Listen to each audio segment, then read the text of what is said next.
नमस्कार। इन खबर में आपका स्वागत है। उत्तर प्रदेश विधानसभा चुनाव का रिजल्ट आते ही योगी 2.0 के गठन की तैयारी शुरू हो गई है।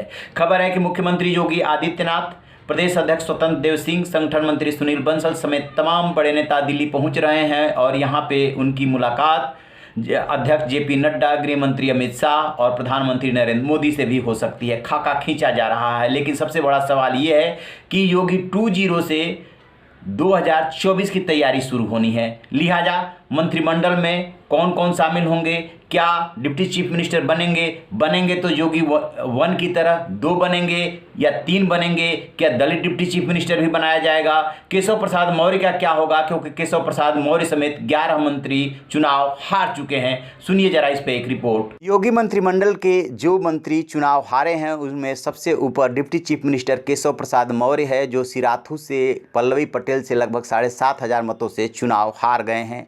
दूसरे बड़े मंत्री हैं गन्ना मंत्री सुरेश राणा। वो पश्चिमी यूपी में चुनाव से पहले भाजपा विरोधी लहर चाहे जैसी दिखी हो, लेकिन नतीजों में पार्टी को कोई बड़ा नुकसान नहीं दिखा। यदि हुआ है तो सुरेश राणा पराजित हो गए हैं। तीसरे मंत्री हैं मोती सिंह, ग्राम्य विकास के कैबिनेट मंत्री और सीनियर लीडर मोती सिंह प्रतापगढ़ की पट्टी से चुनाव हार गए हैं। चौथे मंत्री हैं सतीश द्विवेदी। सतीश द्विवेदी ने 2017 में सिद्धार्थनगर की इटवा सीट से पुराने सपाई माता प्रसाद पांडे को हराकर जो सुर्खियां बटोरी थी वो 5 साल में ही लुट गई। योगी सरकार में उन्हें बहुत बड़ी जिम्मेदारी दी गई थी। उन्हें बेसिक शिक्षा में स्वतंत्र प्रभार का राज्य मंत्री बनाया गया था। माता प्रसाद ने सतीश द्विवेदी को से हार का बदला ले लिया है। पांचवें जो मंत्री हैं वो हैं बलिया की फेफना सीट से खेल और युवा कल्याण के स्वतंत्र प्रभार के राज्य मंत्री उपेंद्र तिवारी। वो भी चुनाव हार गए हैं। संग्राम सिंह यादव ने उन्हें चुनाव हराया है।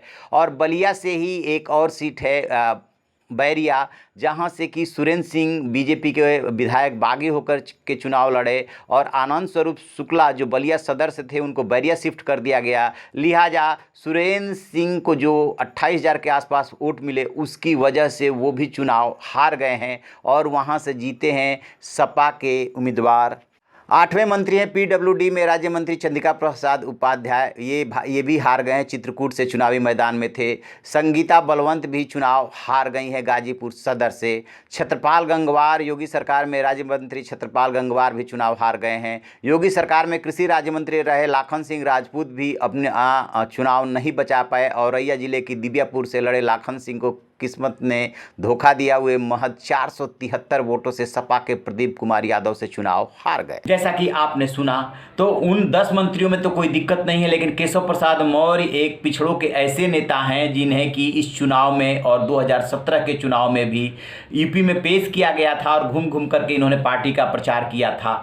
और अब सबसे बड़ा सवाल ये है कि चूंकि ये अभी सिराथू से 7,500 मतों से हारे हैं पल्लवी पटेल से, तो तत्काल इनको मंत्रिमंडल में इंट्रोड्यूस किया जाए या नहीं किया जाए, क्या डिप्टी चीफ मिनिस्टर बनाया जाए या नहीं बनाया जाए, बहुत बड़ा सवाल है। दूसरी बात पता चल रही है वो ये है कि इनको जो है संगठन में बड़ा पद दे करके 2024 के लिए आगे रखा जाए, क्योंकि केशव प्रसाद मौर्य के लिए बड़ी भूमिका के बारे में सोचा जा रहा है। वो जब प्रधानमंत्री से मिले थे तब भी और जब मंच पर मिलते रहे चुनाव प्रचार के दौरान तब भी बॉडी लैंग्वेज से साफ है कि जब स्वामी प्रसाद मौर्य, दारा सिंह चौहान और धर्म सिंह सैनी जैसे मंत्री छोड़ करके गए तो बीजेपी के पास ओबीसी का सबसे बड़ा चेहरा जो दिख रहा है, जिसको लोग जानते हैं, वो केशव प्रसाद मौर्य भी ही हैं। और केशव प्रसाद मौर्य ही वो शख्सियत हैं, वो नेता हैं जो कि अखिलेश यादव पे खुल के वार करते रहे हैं। लिहाजा उनका महत्व तो है, लेकिन डिप्टी चीफ मिनिस्टर बनेंगे कि नहीं बनेंगे ये बड़ा सवाल। और संगठन में लाया जाएगा तो क्या बड़ा पद दिया जा सकता है, महासचिव का पद दिया जा सकता है, क्या उससे वो संतुष्ट होंगे,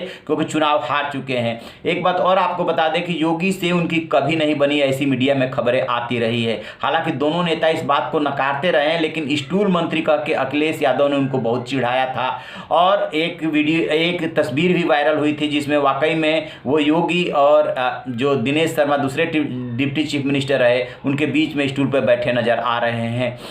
तो ये यहाँ पे एक बात अटकी है। दूसरी बात ये है कि आखिरकार इस मंत्रिमंडल में कौन कौन शामिल होगा, इसको जो है सुलझाने की कोशिश हो रही है, जो कल तक शायद सुलझ जाए। एक सबसे बड़ी बात यह है कि योगी के पास शपथ लेने के लिए सिर्फ 2 दिन का समय है, 14 तारीख। उस दिन जो है रंग भरी एकादशी है और जो समय मिल रहा है 11:30 से 12:30 सुबह है और फिर जो है समय मिल रहा है वो है 3:49 से 6 बजे तक का समय है, क्योंकि इसके बाद जो है 14 और 15 की रात को खरमास लग जाएगा, फिर 1 महीने तक कोई काम नहीं हो पाएगा।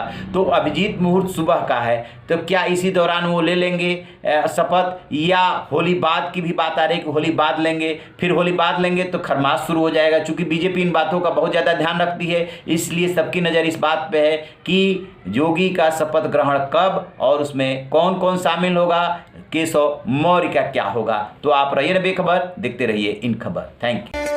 इन खबर चैनल को सब्सक्राइब करें।